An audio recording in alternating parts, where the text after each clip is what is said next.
presenting our solution today. Our company is called ANSER. We are a GIS consulting company based in the French-speaking part of Switzerland, in Lausanne. The company was founded in 1974. Talk about a dinosaur in the IT world. So yeah, now, you know this, I'm not one of the founders since I was born in '73. Since 1974, we've always been surfing on the latest wave of the IT evolution. So is it a pride? Is it a shame to be that old? I'd rather take it as a pride because we're still up, and that means that we could take the good turns at the right time. We have 16 employees, a pretty small firm, and we are proud software partners since 2003. We have 2 certified professionals currently and 1 certified trainer, David being one of these 2 certified professionals. Just to the bios, one more little thing. David is a good byproduct of the World Tour. 4 years ago, actually, 3 years ago, he registered to our World Tour event, and I went to meet him and said, "Oh, you're coming from a company I don't know." And he said, "I'm looking for a job." I said, "Come on, that's why you got to our company." So he's a byproduct of the World Tour. So let's get to the big story now. You all know, this is nothing new to you, that when you exchange geodata, it's never in the right format, coordinate system, data model, quality, but most of the time we'd rather take all of the above blocks. It's never right. There's more and more data being produced. We've seen several slides, several statistics saying how much data is being produced. But then, at the end of the day, we always end up with data that is not purely, simply, easily usable. So we come to that problem there just about every day. That is that every data exchange process finally requires some processing, some transformation. If we're here, we obviously all know at least one great software that can do this.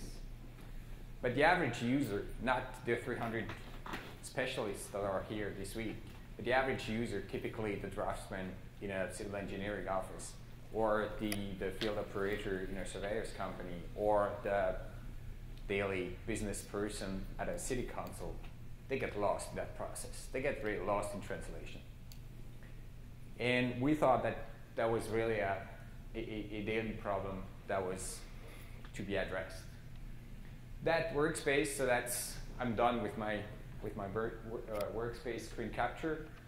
This is not a hard process. That's something pretty simple we do for a national agency in Switzerland regarding environmental protection. Nothing real fancy. It's just in our national interchange format.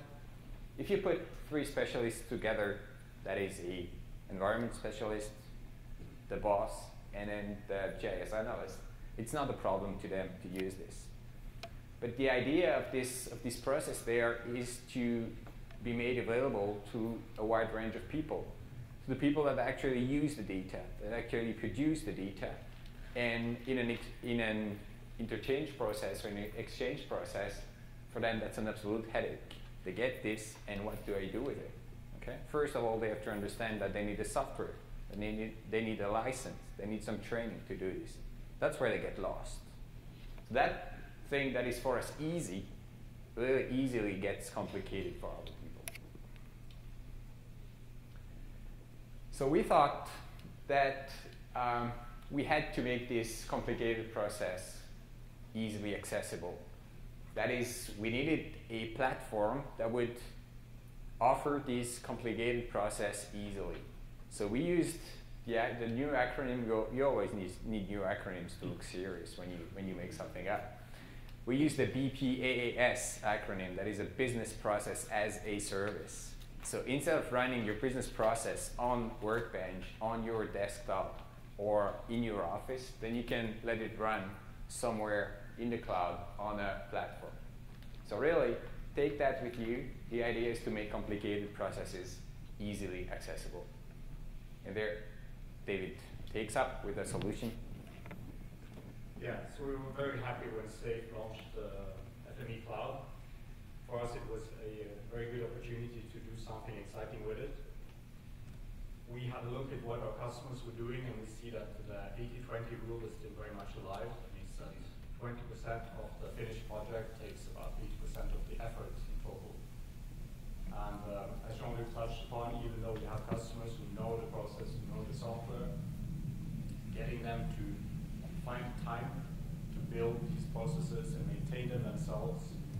takes a lot of effort. So we saw that if we were to propose a solution, it would have to be very business focused. That means that we have to look at concrete examples about what our customers, what their challenges are, and try to find a good solution to them. And it must be, of course, be user-friendly, because they are very much used to extremely user-friendly experiences, especially in the web. We saw Google today with Google Maps, how user-friendly that has become. I think most of us can remember web mapping 10 years ago, 15 years ago, and compare that today. It's a huge difference. Of course, it must be easy on resources. I'm not necessarily talking about technical resources, but also it must be affordable. It must be easy for the customer to get going with this without spending too much time. And of course, we need to be available 24/7, all year round. You never know when there's a deadline, you never know when the client has something to be done, and we can't sit down in our office and act as a broker for these processes. So we saw, when we looked at the FME Cloud, we saw that it was a fantastic product, a lot of exciting opportunities, but it's a very early product, and I think Don Day said as much. It's still considered a beta, I think. And in some ways you can see that. It's a bit like the early versions of FME Server. It is technologically a very advanced product, but as an end product, it leaves quite a bit that you need to take care of before you can suggest this as a viable end product to the customers. Of course, we need a lot of documentation. If we build automatic processes that touches upon customers' data, it needs to be very well documented.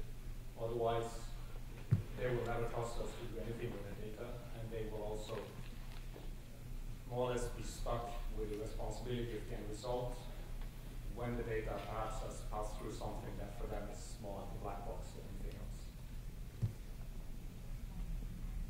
We also touched upon billing for the FME Cloud earlier on this week. There's a lot of challenges there. Of course, many users that don't have credit cards, corporate users particularly. So we need to take care of that. We need to act like a broker for the billing for Safe and for Amazon. So we need to have a very good user management system on top of that handles not only billing, but also user authentication and security. Of course, some of this is already built into FME Server, but we have to wrap this into a very nice package that is easy to use. Finally, Switzerland being Switzerland, Switzerland has, I don't know how many who knows this, but Switzerland has 4 official languages. So being multilingual is not a question, it is demanded, it is expected for everybody. So we had to base our entire platform on a multilingual CMS system that makes it very easy to keep up-to-date user interface, billing, and documentation for the workspaces in several languages. Yeah, if I can add something, so we had all the elements that were there, but the user, as I said, the simple user, the real business user, he's not ready to work with the English user interface. He really wants it in his language, so it's got to be in German and French at least. And then the Italians, they usually speak the other languages. So, we really needed it. So all these components we have there, they were somehow available, but that required some extension, some customization. Yeah, and the customers really appreciate it when especially domain-specific terms are in their native language. Feel much more secure about what's going on. So in the end, we ended up with something that conceptually could look a bit like this. We were looking at this and we thought it was a bit like the rainbow over the cloud. So we basically had to wrap the entire FME Cloud experience into our own user interface. So that means that the end user never really sees the FME Cloud, doesn't really even have to know what's behind it. They know that they have a system that can log in, feel secure about their data, process it, have documentation ready available about what has been done, and get good reports back from what was done to their data. But to them, it's a black box, it's a cloud. What goes on specifically, technically behind the scene. So the user story for a typical case is very classic for these kind of web services. The user first registers if it's the first time.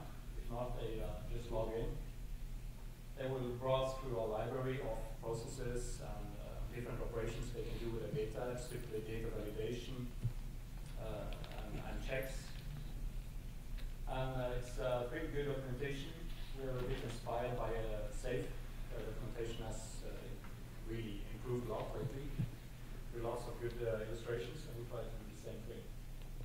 Then the user can upload his data, and when the data has been processed, they will get an email with a download link.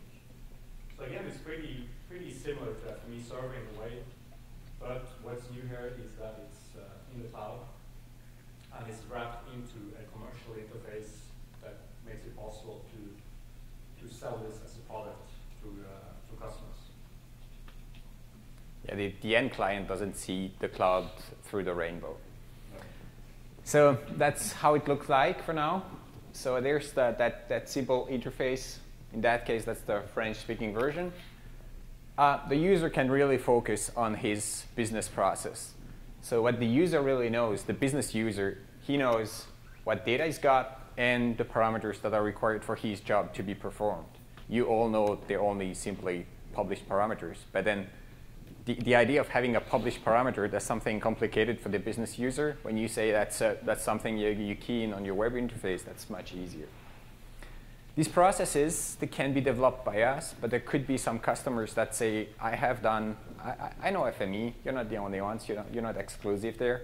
So could you publish my own process? It's a business process that we run inside, but then we have trouble with the IT department, for example, to make it widely available.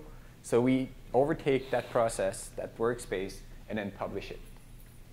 I have a little demo there as a film to show how it works.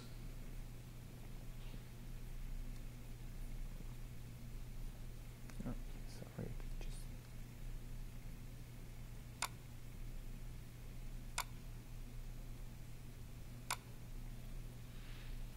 so restart. Okay, so that film showing here the way the process works. So when you log in to Geopol, it looks like this. There you're on the French interface. You can switch languages easily up there. So it's currently available fully in French and German. The English version is only the front page for now. As I said in the translation, in all of the boxes there, stay tuned for more in English and tell us if you feel it's urgent. So yeah, you sign in there. That's typical cloud process interface. And then you get, before even you register, you get to the list of processes that you can browse with a tag-based search. So you have categories, you have keywords, so you can browse through them, through the processes there. Then when you want to know more and actually execute something, you have to log in. Pretty easy login. We don't want to ask too much information, as little as possible. But obviously, you need an email address if you want to get the result.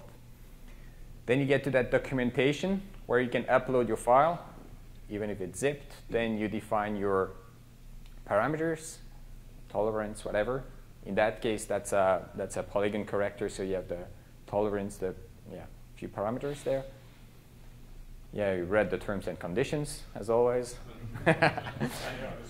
Yeah, definitely. And then you get the email with the download link. The email is also in 4 languages. And then you get your download, you get your file. And when you open your file, then in there you get the possible error messages. In that case, that was good data set, no errors. And on the other side, then you get your shapefiles back. Okay, that's the typical process. I have, sorry. Kind of stopped it too early. Just wanted to go back a couple of secs.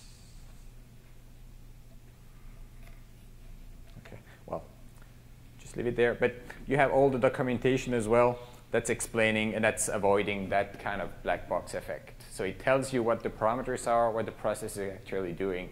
If you want to know more, you'll be able to go and see it by yourself. So what are the use cases? I've talked about the simple user. Maybe I'd give a bit more information on the typical use cases. First one we see is that data validation. That's a pretty frequent and common process that the contractor here take it as a geologist, for example. He's making a map. He's drawing polygons. And then he must deliver the data to the central administration to create natural hazard maps, for example. What's current now is that the geologist delivers the data, the specialist here checks the data, and then returns a list of the errors so that the geologist can correct the errors. The idea there is to set up a validation process on Geopol so that the specialist here, the business specialist, can make as many runs as required until his data is correct, and then once it's correct, then he can send it. So it's kind of deporting the work from the centralized spot here to the business specialist. Second possibility is a compliance to a standard. So typically in an Inspire process, you want the people, you want the businesses or the data producers to deliver data in the correct structure and format. But here you have all the native systems, call it Esri, call it Autodesk, whatever, that are used in the everyday activities of the contractor, and you could here set up that transformation that goes to the standard as standard format and standard structure as to be delivered. So we offer here a way to transform it in an uniformized way and guaranteeing that what's produced here is conform to what's expected. Then third possibility is just simply to provide tools to non-specialists. And these there could be the simplest issues. We have, so in our Swiss national data infrastructure, which is pretty similar to Inspire, you have some kind of polymorphism saying that the national model can be extended by special cases. And in the offices, they have these tools that are working with the local model, but then they get the data in the national model. And what do you do with it? Well, there's no way you could do that easily. For us, FME specialists, it's the simplest thing. You just forget to transfer a few attributes. Extremely easy. But when you're a draftsman and you're used to work with AutoCAD or whatever, it's something you have no idea how to handle. So you just take that through Geopol, where a such process then is available. Then you get your data. So you need no skills, no license, no tools, no training, whatever. You only need to sign up and reach the process. So how does it work? We kind of have a business model behind that. The idea is to offer it as a freemium service. So all processes can run freely with a limited number of objects, depending on the process that is and depending on the positioning we want. So all processes can be used at no cost. That is, for us, also the possibility for the user to run and test the data. And once they're happy, once they find the value of it, then they get to the premium service where they pay for it. And we also define that the premium service, we're not billing less than $50, otherwise creating the bill cost us more than what we have. Plus it's easier to start billing with FME. Yeah. It's like the guys in Sweden. That's right. Yeah, that's what we take back with us, but that's not. So the premium service is offered either as a subscription or as a pay-per-use. So every time you use, then you pay $50 or whatever. No credit card-based payment because administrations don't like it, and that's a whole world in which we don't feel that confident. So we work with a subscription. We have two types of subscription for now. For $1,500 a year, you can have 3 users, so 3 dedicated users that can run 3 processes as many times as they want, so premium processes. Or you have the big one, it's $5,000 a year to run the whole thing with a just about unlimited number of dedicated users in one organization. So try to keep it cheap, simple, easy, easily reachable. There you go. If you scan there, then you'll land up on the Geopol homepage. Can give it a try. Can follow us on Twitter. We'll try to tweet when we release something, or contact us anytime. Thanks a lot.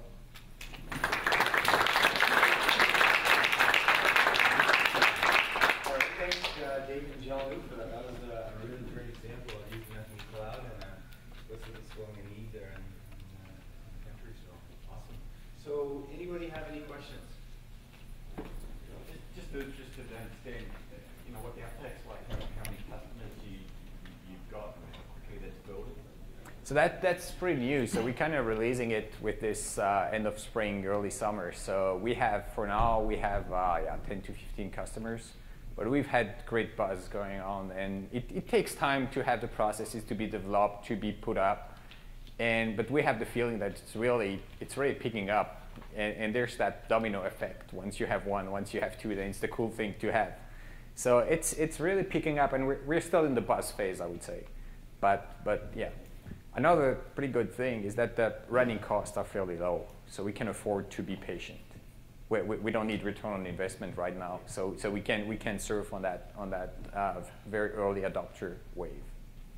Yeah. Do you have any customers outside your own country? Not yet. Do you see that happening? Yeah. No trouble with that. We'd go with the subscription model because the pay-per-use is going through a build, which is always more difficult when you go outside, but yeah. And also, since everything is already multilingual at all levels, it's really nothing that prevents us from going in whichever country to actually present something that is adapted to local conditions. And we have plenty of language knowledge inside the office, so we could offer it in Norwegian, in Swedish, in whatever.